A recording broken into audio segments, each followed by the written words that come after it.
Hello YouTube family, नमस्ते प्रणाम। आप लोगों के बीच एक विवाह पर कलर गीत लेकर आए हूँ, तो आप लोग देखिए, सपोर्ट करिए।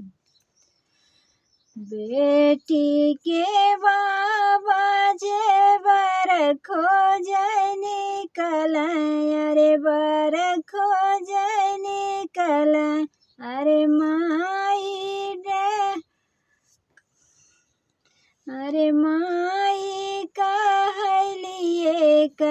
बात रे लालनवा, बेटी के बाबा हो बर खोजै निकल,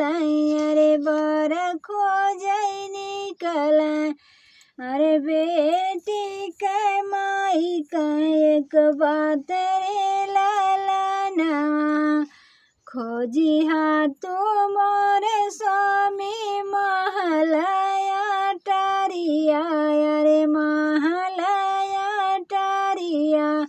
अरे पढ़ल लिखल होई दामाद रे लालनवा, अरे पढ़ल लिखल खोज दामाद रे लालनवा, खोजी हाथ मोर स्वामी महलया टारिया, अरे महलया टारिया, अरे पढ़ल लिखल खोज दामाद रे लालनवा, अरे पढ़ल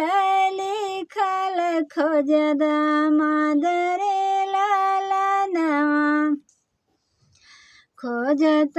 खोजत पापा हारी थकी गइल, अरे हारी थकी गइल,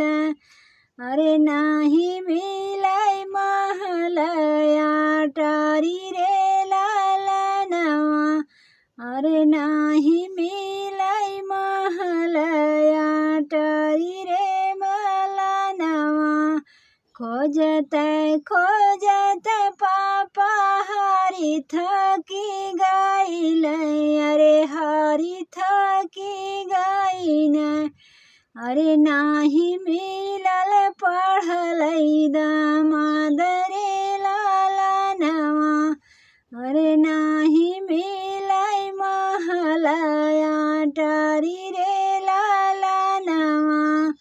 नाही मिलली महलया टारी रे लालनवा,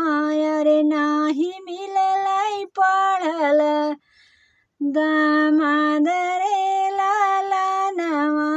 अरे नाही मिलल पढ़लै दामाद रे लालनवा, जे करे ही बाँटे धन महलया टारिया, अरे महलया टारिया, अरे वही मांगै धन ढेर दहेज रे लालनवा, अरे उहै धन मांगै ढेर दहेज रे लालनवा, जे करे तहवै धन महलया टारिया, अरे महलया टारिया, अरे ऊ तो मांगै धन ढेर दहेज रे लालनवा, जे करे त बाँटै धन पढ़लै बेटाउआ, अरे पढ़लै बेटाउआ, अरे ऊ त मांग 10 लाख रुपया रे लालनवा, अरे ऊ तो मांग 10 लाख रुपया रे लालनवा, बापई जे रोवै मुख धई के रुमालिया, अरे धई के रुमालिया, अरे माई पोछै आँचरा से आँसू रे लालनवा, बापई जे रोवै मुख धई के रुमालिया, मुख धई के रुमालिया,